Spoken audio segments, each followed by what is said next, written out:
Bom, então com a ruptura entre o Congresso Continental e o governo britânico, né, e a crescente violência nas 13 colônias, estourou a Guerra da Independência Americana, um dos conflitos militares decisivos nesse início do mundo contemporâneo. Reparem que os colonos não estavam unidos a respeito da independência. Tinha um grupo minoritário chamado de realistas ou legalistas, também conhecidos como Tories, que defendiam a união com a Grã-Bretanha. Realistas porque reconheciam a autoridade do rei Jorge III.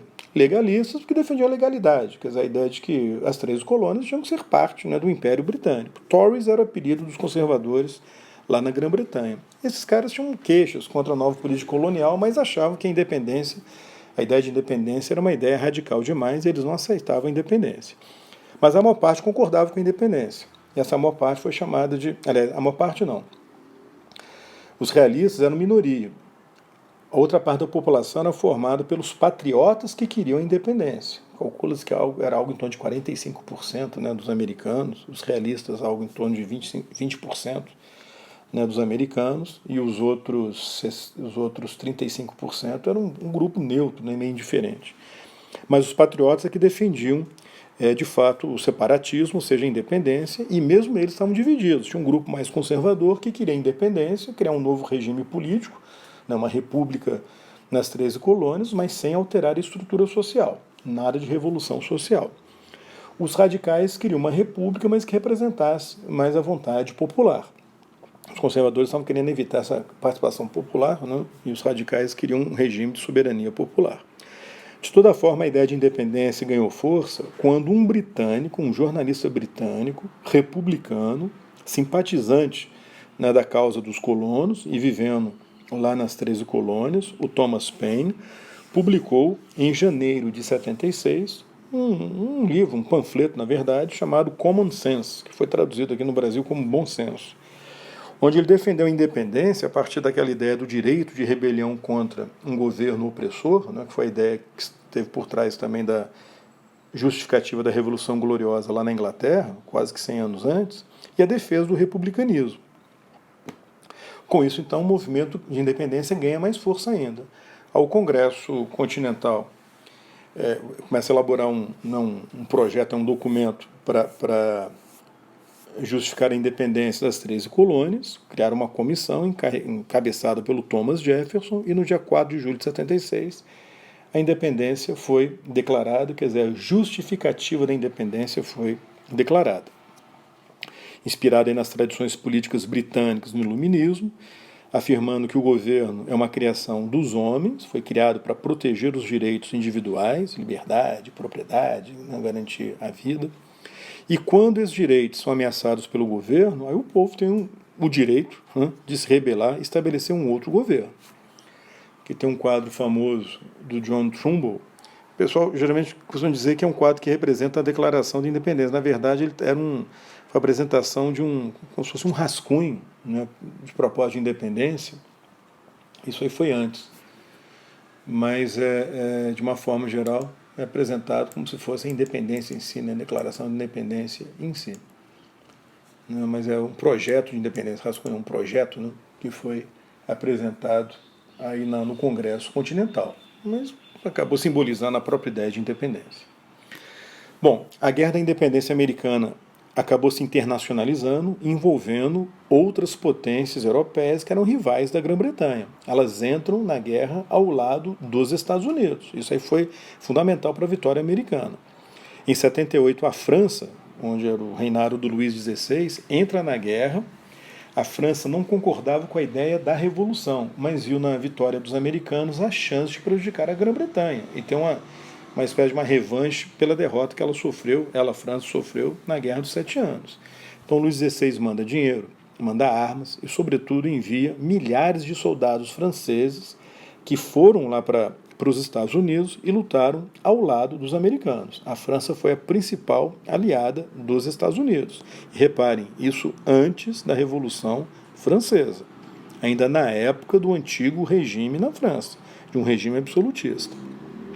No ano seguinte, a Espanha, que também tinha uma monarquia absolutista, tinha um gigantesco império colonial, era o rei Carlos III, mas que também era rival da Grã-Bretanha. Na verdade, na Guerra dos Sete Anos, a Espanha também lutou junto com a França e foi derrotada pela Grã-Bretanha. A Espanha também manda soldados, né, manda armas que vão ajudar os americanos.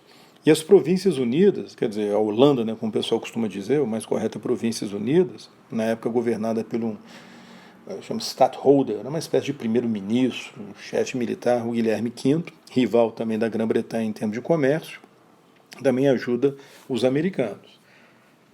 No final, a Grã-Bretanha não deu conta do recado. Em 1781, os britânicos foram expulsos de praticamente todas as 13 colônias, com exceção da cidade de Nova York. Eles continuaram controlando, mas aí não tinha mais condições de assumir o controle sobre o conjunto, né, do território. Em 1783, a Grã-Bretanha reconheceu o óbvio. Ela havia perdido a guerra. A guerra termina com a Grã-Bretanha derrotada. Foi assim, a pior derrota que a Grã-Bretanha sofreu, né, numa guerra na Idade Contemporânea. A Grã-Bretanha reconheceu a independência dos Estados Unidos e ainda cedeu o Ohio para os Estados Unidos. A catástrofe para os britânicos só não foi maior porque os britânicos conseguiram manter o controle, continuar o controle sobre o Quebec, sobre o Canadá e sobre as suas colônias no Caribe, como por exemplo a Jamaica, né, Bermudas e tal, que produziam muito açúcar. Então a Grã-Bretanha continuou tendo um pé na América, né? O Império Colonial Britânico continua existindo na América, só que ele foi reduzido porque eles perderam as 13 colônias, né, e perderam o Ohio. O passo seguinte foi organizar os Estados Unidos, quer dizer, ficaram independentes, mas como é que seria o novo país? Seriam 13 estados independentes? 13 estados unidos de alguma maneira? Como é que seria essa união?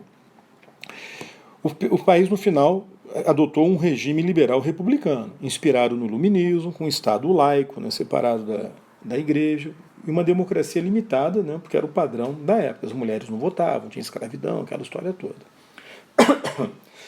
A primeira estrutura política foi baseada nos chamados Artigos da Confederação, que foi a primeira Constituição dos Estados Unidos. Estabeleceu um país chamado Confederação dos Estados Unidos da América.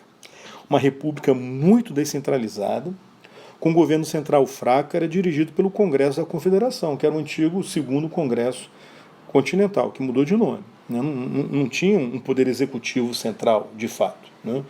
O equivalente a um poder executivo foi assumido por esse Congresso, mas era uma estrutura muito frouxa, onde os estados eram praticamente independentes.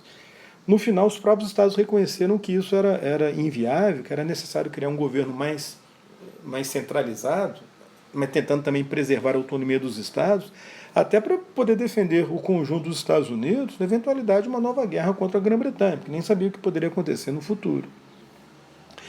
Então, esses artigos da Constituição eles foram substituídos por uma Constituição de teor mais federalista, aprovada em 1787, que é a atual Constituição americana.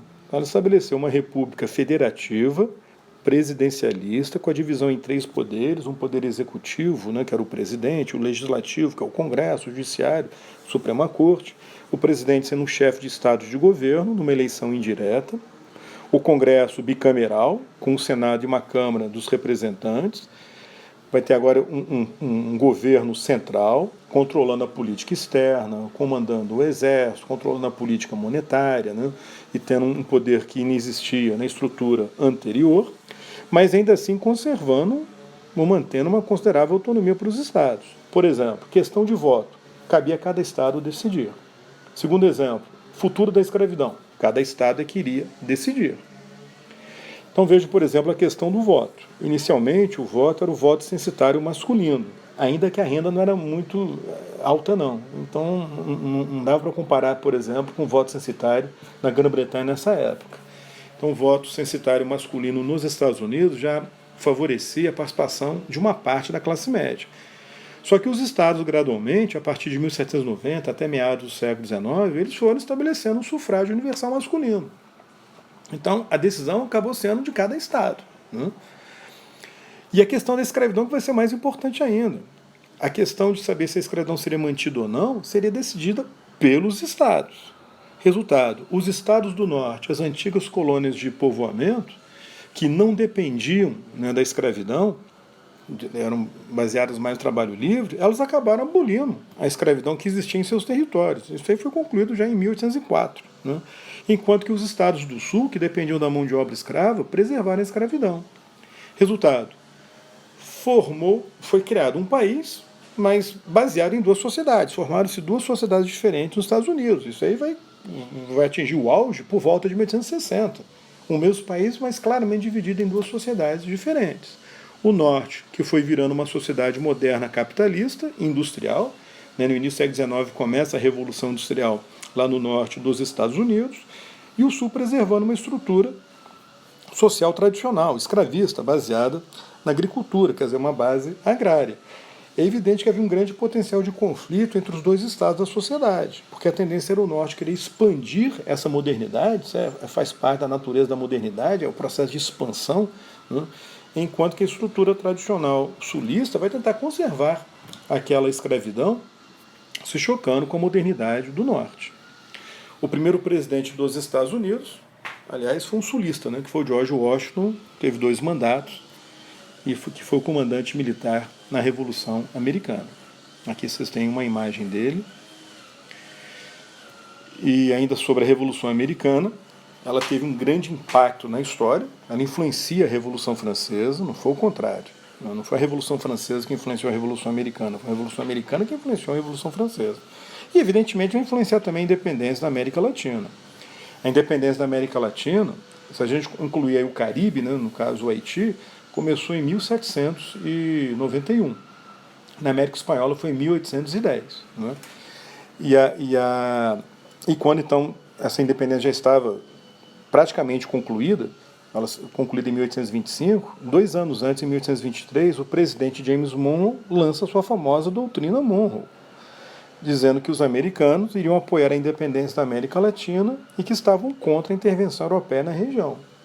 A frase famosa, né, dessa doutrina foi América para os americanos, uma frase ambígua, né, que pode ser interpretada como um ato de solidariedade, todo o continente americano, as Américas do Norte, América Central, América do Sul, para os seus povos, seus habitantes, para os americanos como um todo, mas pode ser interpretada também como a ideia da América para os americanos dos Estados Unidos, quer dizer, pretensão de hegemonia, liderança americana na região.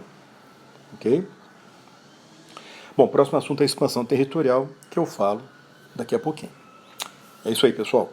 Daqui a pouco a gente continua.